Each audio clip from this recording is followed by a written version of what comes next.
You can tell this helmet is from early World War I because it's made out of leather. Looks like the hat the monkey wears when he rides a little tricycle around the circus. We open with a guy walking in carrying two old German helmets, one leather, one felt. Rick immediately launches into a mini history lecture. Germany ran out of materials during World War I, so they literally downgraded from leather to felt. That's how bad things got. Rick's geeking out, but you can tell he doesn't want to drop cash without a second opinion. Smart man. Okay, these are German helmets.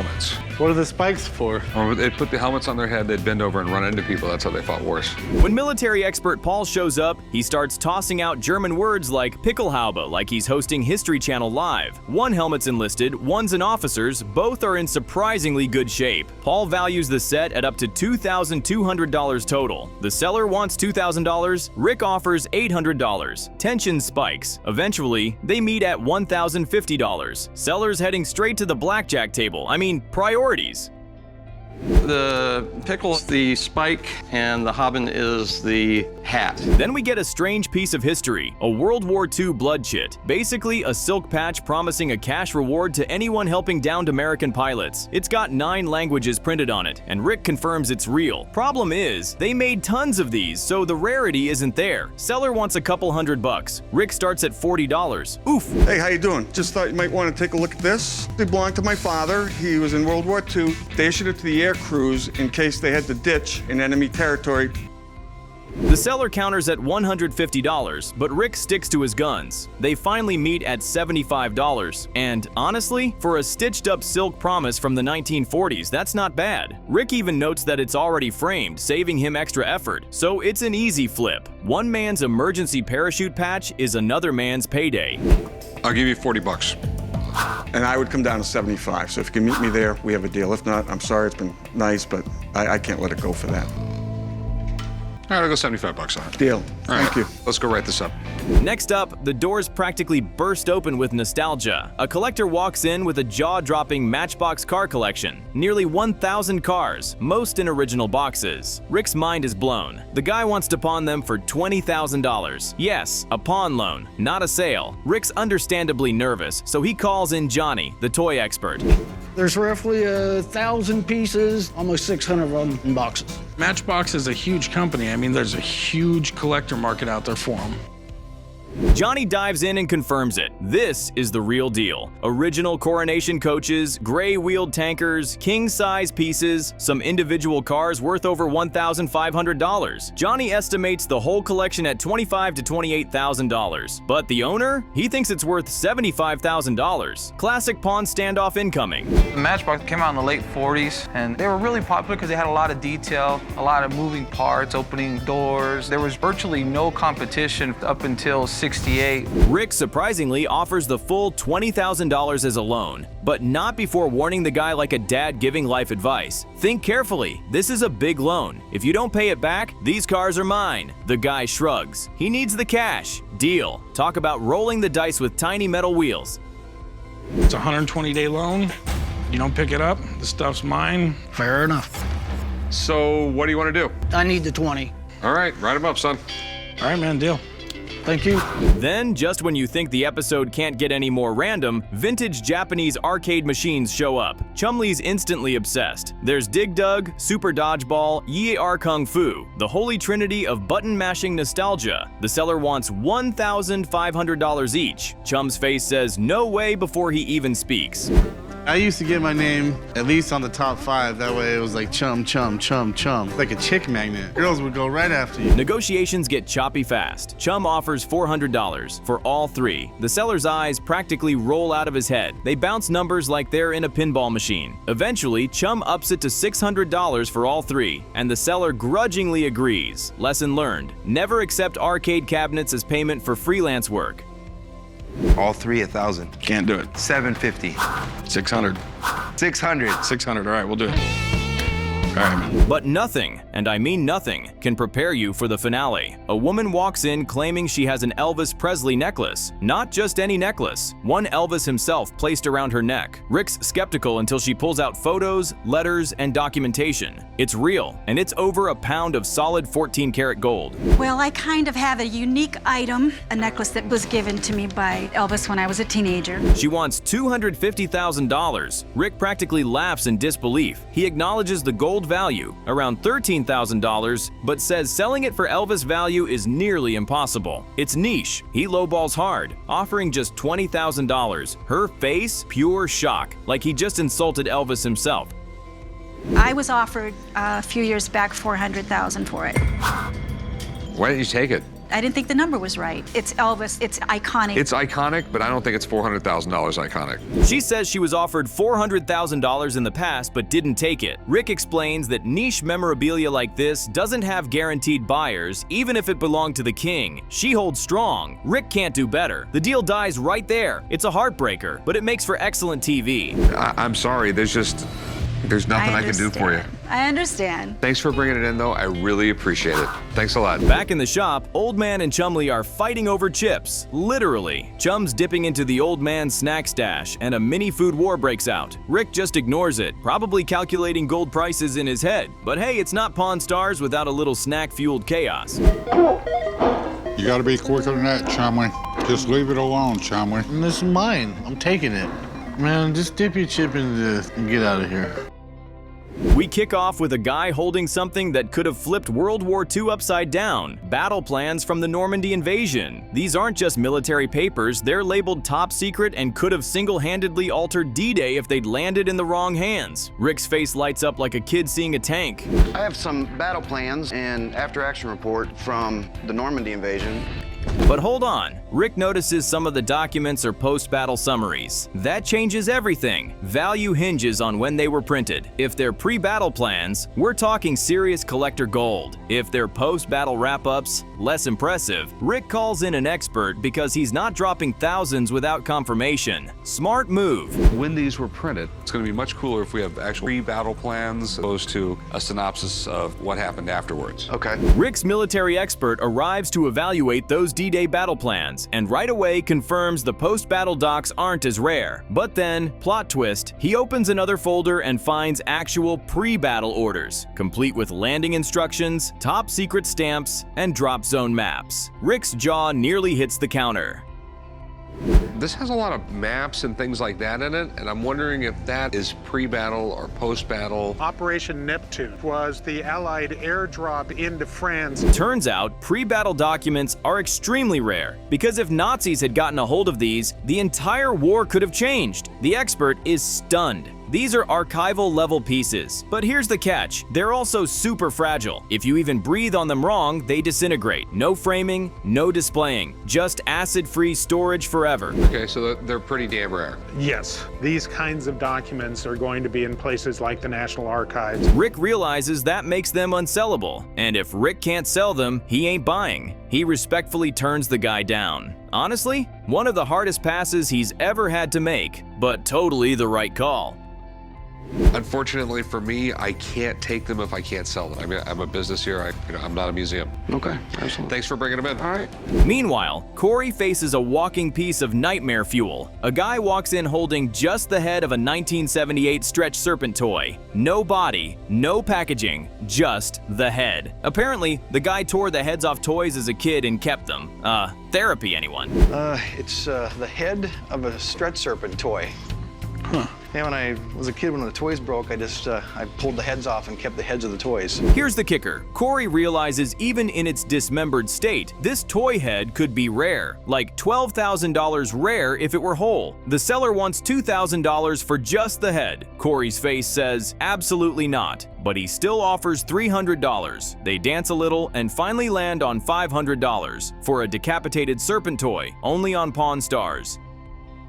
Back in the late 70s, Stretch Armstrong was a big hit. So Kenner made a bunch of spin-offs, Stretch Monster, Stretch X-Ray. Back at the shop, Corey's getting roasted by the old man for buying the Stretch Serpent head. The old man calls him king of stupid and places a bet. If the toy's not worth anything, Corey cleans the store. Corey smugly agrees, sure he's about to cash in. Cue the drama. Corey, what the hell are you yelling about? I'm yelling about you spending $500 on a piece of friggin' plastic. What, you don't trust me? It's worth a lot of money. Now it's showdown time. Johnny the toy expert shows up to settle the Stretch Serpent bet. He inspects the head and confirms it's one of the rarest toys ever made. There are only 2 full ones known to exist. Just the head? Worth $4,000 to $5,000. Corey looks like he just won the lottery.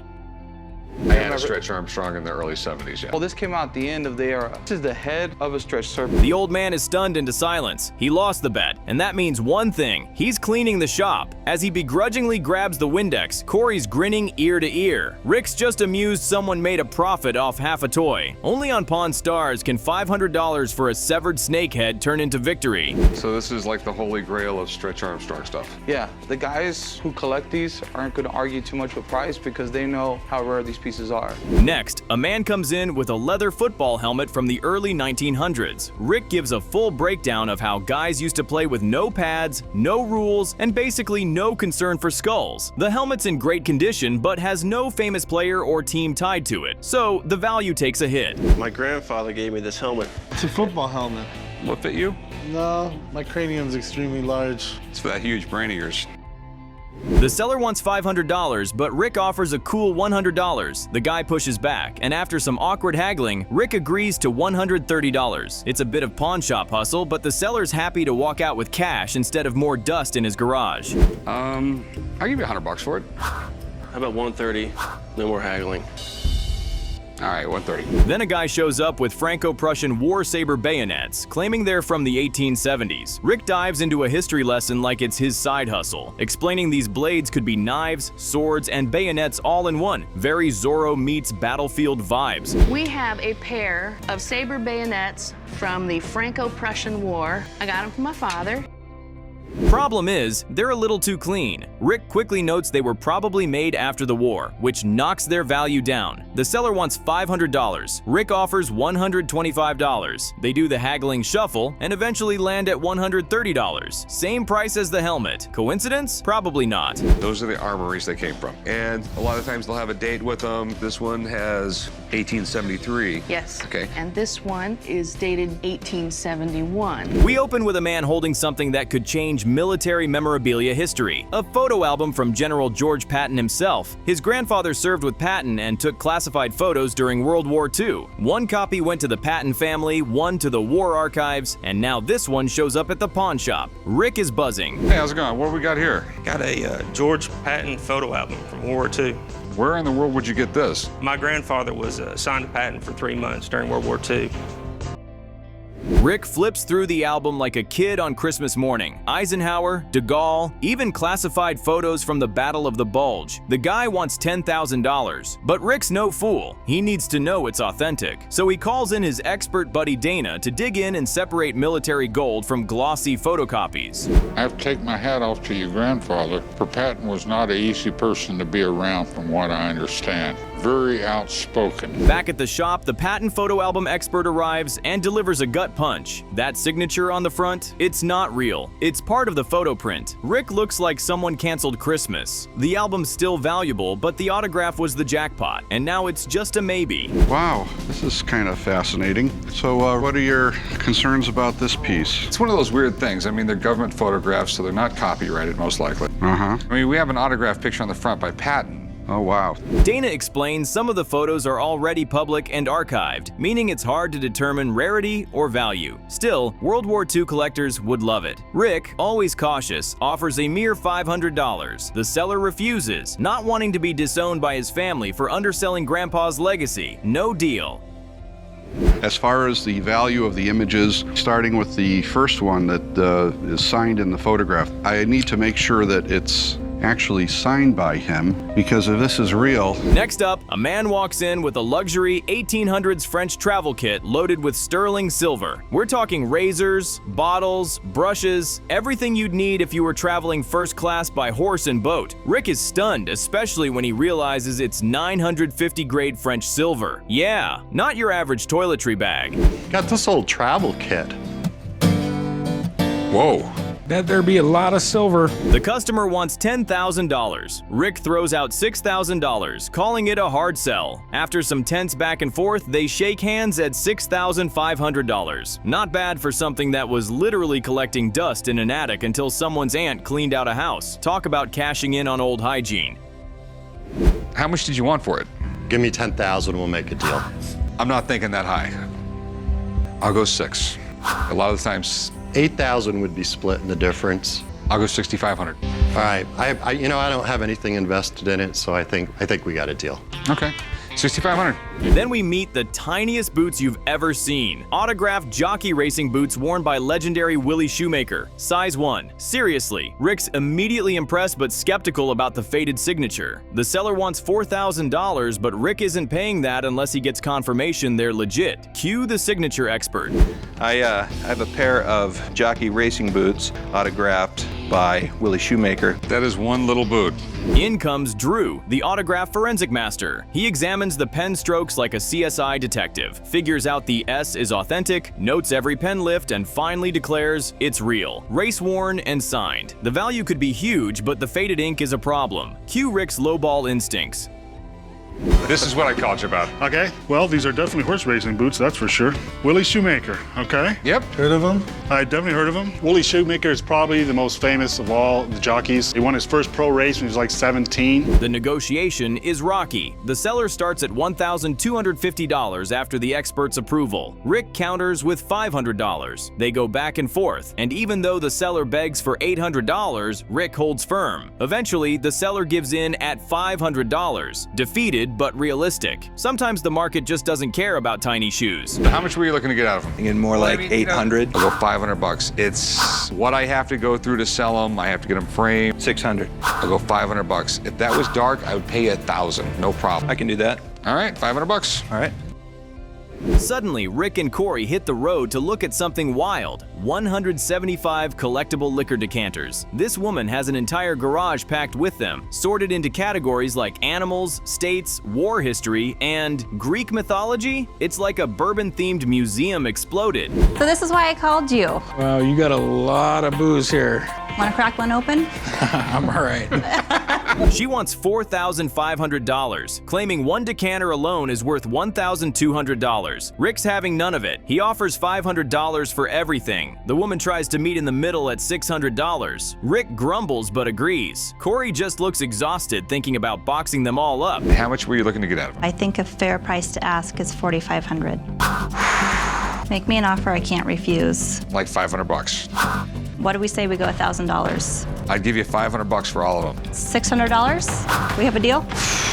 All right, 600 bucks. All right. I'll get somebody out here. Great. Then it gets even wilder. A man strolls in with a bulletproof vest, complete with trauma plates. Rick jokes about whether it's been used. Turns out, the seller just upgraded to a newer model and wants to offload this one. Nothing says pawn shop like casually selling body armor.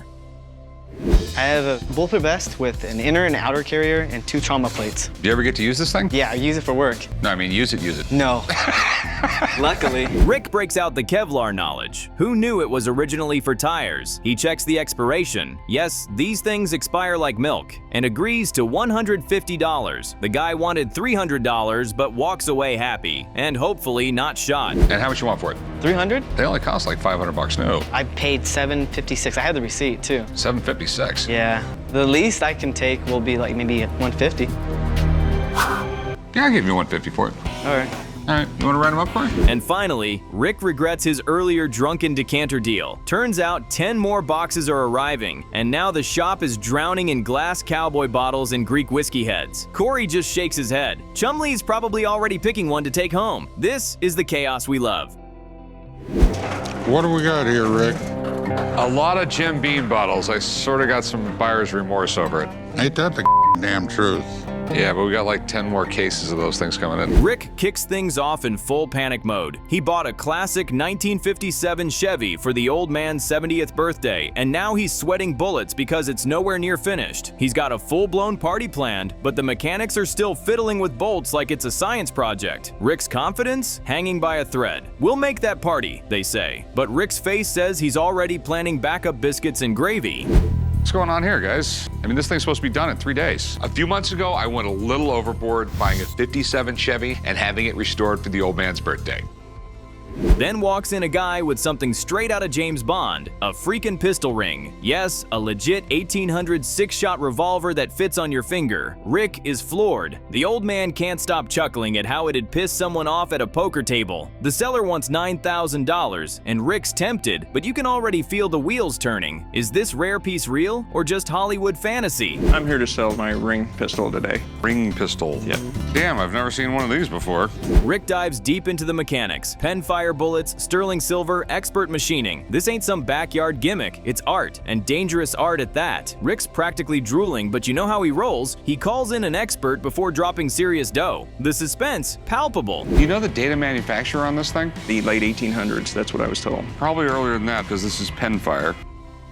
Enter Tony, the gun guy, and he confirms it. Mid-1800s French-made, super rare, and super cool. Rick lights up like a kid in a candy store. Tony estimates it between $4,000 and $6,000, but mentions a recent auction where one hit $11,500. Now Rick's interest is at DEFCON 1. The drama is thick enough to slice with a bayonet. This is kind of cool. You buy this in the States? No, I bought it overseas. Overseas, yeah. I figured. The European gunsmiths, they were making all kinds of little weird things. This is the Imperial Protective, basically French. Negotiations get spicy. Rick lowballs at $3,000. The seller scoffs. The tension rises faster than a Texas poker pot. They go back and forth until Rick drops a serious offer, $7,000 cash. The seller still says no. His bottom line is $8,500, and Rick, surprisingly, walks. That pistol ring? Back out the door. It hurts to watch. $7,000 would be my top dollar. No, can't do it. What would be your best price? $8,500, that's it. I'm sorry, I just can't do it. Thanks. Thank you. Next, a man strolls in with what looks like a brass alien artifact, but it's actually a ship's binnacle, basically a fancy compass holder from the early 1900s. Rick geeks out over the craftsmanship. Oil lamps inside, Viking logo outside. It's nautical nostalgia at its finest. Have an item here I'd like to sell. It's a binnacle. That's a fancy word for a compass that goes on a ship. This is pretty cool. The guy wants $500, but Rick starts the haggle at $300. The seller holds strong, talks about sailors loving this stuff and moving fast. Eventually, he pushes hard at $425. Rick caves, deal struck. Seller walks off smiling, and Rick scores a profit-ready piece of maritime history. The binnacle is basically the case that protects the compass. Protecting your compass at sea was a big deal. So binnacles were designed in an attempt to make the compass work right no matter what. The animation nostalgia hits hard when a retired cartoon cell painter brings in a stack of original Scooby-Doo, Flintstones, and Fat Albert cells. Corey's inner child nearly explodes. This guy painted these for a living, and they still have the untouched original paint instructions. Goldmine alert! I have some animation cells. I was thinking you might be able to tell me what they'd be worth. Animation cells? Yeah. Like from the cartoon? From cartoon. I used to paint cartoons for a lot of the different companies. You're like my hero, man. I grew up watching cartoons. Seller wants $5,000, but Corey knows the resale hustle. He counters at $1,500. The guy's heart breaks, calls it his blood, sweat, and tears, and still accepts it. Corey snags 50 animation cells for $30 a pop. That's what we call vintage highway robbery, Pawn Stars style. Animation cells have become really popular with collectors, but I've never seen them with original instructions for the artist, which should make them sell at a premium. Meanwhile, a customer casually drops a Beatles concert ticket from Shea Stadium, 1966, unused. Rick perks up until he realizes it's from a mass-produced frame sold on a TV shopping channel in the 80s. Suddenly, the rarity factor tanks. The seller's dream of taking his wife to Paris? Not looking good. I have a unused Beatles ticket from Shea Stadium, 1966. Did you ever listen to the Beatles? They were a little past my time. Rick offers $175. The seller groans, begs for $700. Not even close. Finally squeezes $180 out of Rick. But that Paris trip might now involve a hotel named Budget Inn. Classic pawn shop heartbreak. This was one of the last times the Beatles performed live. It was the height of Beatlemania. I mean, this is definitely legit. But do you know where these were originally sold? The tickets? Well, no, I mean this whole plaque here. Back to Rick's big surprise, the 1957 Chevy reveal. He tricks the old man into a fake errand, then boom, unveils the fully restored cherry red dream car. The old man, stunned, chokes up, says it's the most beautiful thing he's ever seen. It's wholesome, it's heartwarming, and it hits hard. Why are you the grumpiest person in the world? I ain't You are grumpy. never happy. Yeah, right.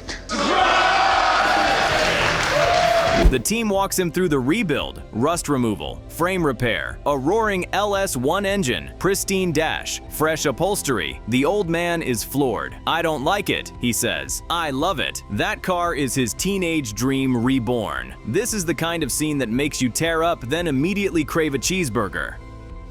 To make a car look like this, Rick brought it over and we worked together as two teams on this thing. What shape was it in when you got it? Rick jokes the car will never break 45 miles per hour, but we all know it's the sentiment that matters. As the old man cranks the engine and smiles ear to ear, you realize Rick really nailed it. Cake forgotten, memories made. Even the grumpiest grandpa in Vegas cracked a grin. Now that's what we call priceless. Count, get out of my car. Come try this thing on, brother. I'll see you guys bright and early tomorrow morning. But we got cake for you. Screw the cake.